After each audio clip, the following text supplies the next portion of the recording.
What's up, you guys? In today's video, I'm going to be talking about how to keep developing those different arpeggio roadmaps all across the neck. Now, if you don't know what arpeggio roadmaps are, you can check out my first video on the topic right up here.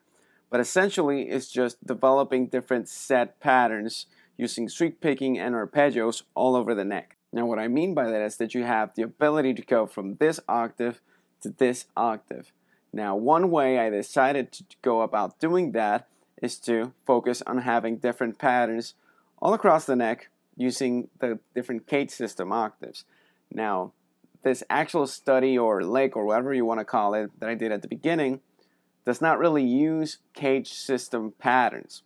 So I'm not really using the cage system in terms of using the different patterns that stem from each of those shapes, but I'm using it more as a type of visualization tool.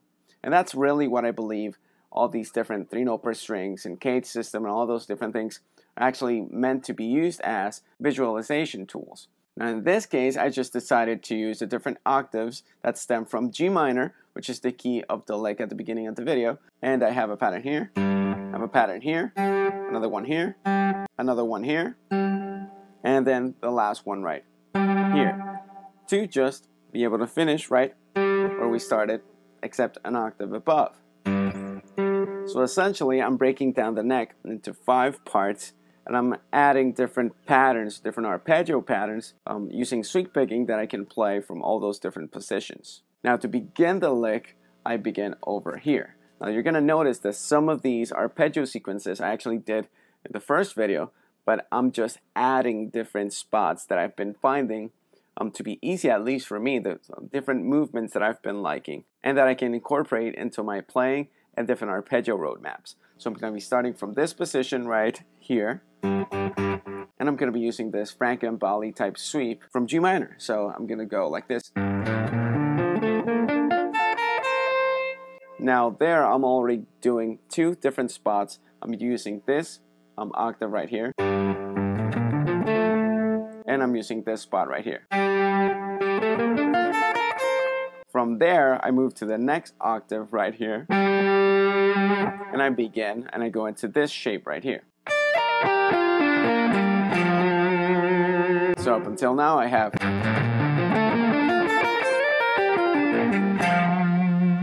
From there, I do a switch using a slide, sort of like what I did in the first video. I use that slide just to move to the next octave, which is right here.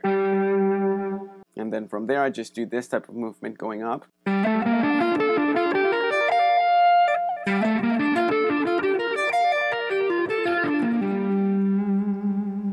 And then from there, I'm going to do another slide to switch positions. Notice I am incorporating that 9th in there. And then I use a very similar move to switch to the next position once again. And if I had to single out a move that's specifically different from the first video, it's that one right there. That one I actually got while warming up for a show not too long ago that I did with my band. But yeah, the pattern just goes like that. From there, I pretty much just do the same Franco and Bali style arpeggio that I did in this octave. Why? Because I'm essentially at the same octave shape but an octave above. So I can actually just repeat that same exact pattern but an octave above, and that's exactly what I do.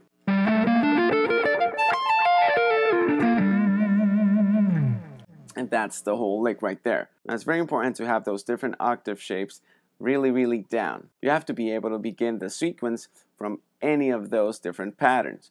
Why? Because if I want to apply the same exact arpeggio roadmap over any other key, I've got to know where I'm going to be starting from. So let's say I'm in the key of B and I'm improvising and I'm just around here and I want to go into my different arpeggio roadmaps. What am I going to do?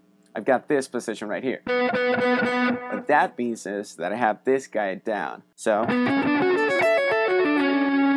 from there I can just go down to this next pattern, or I can go up to the next one. Same thing. Let's say I'm in the same position, but now I'm in C minor. So I have this guy. I have this octave right here, which means I can go into my Frankenbali type sweep. I'm in D minor and I'm in the same position. I can just do this, switch to this position and go into my Frankenbali lick again. Or if I'm here and I'm in D minor, I can just go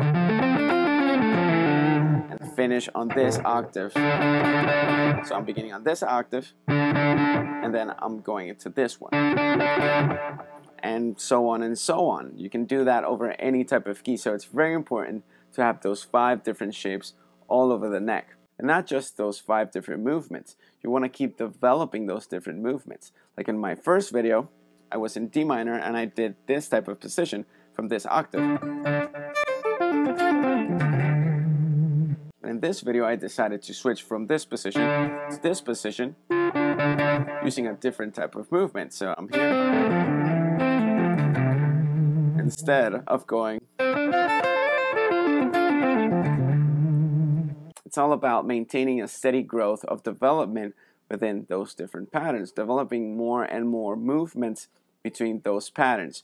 Eventually, you get enough freedom to where you can just move around no matter where you're at on the fretboard. And that's exactly what we're looking for. We're looking for a bit of freedom when improvising. That way, you're not depending on the things you already know. You can actually play exactly what you want to play instead of keeping yourself within the limitations that you've created for yourself within your practice routines. So keeping that in mind, you want to have a specific sweeping motion that goes from this pattern to this octave pattern, and you want to have 5 different set patterns that go from octave shape to octave shape. Alright, so that's it for this video. I hope you liked it and learned something new. Remember to subscribe and hit the like button if you haven't done so already.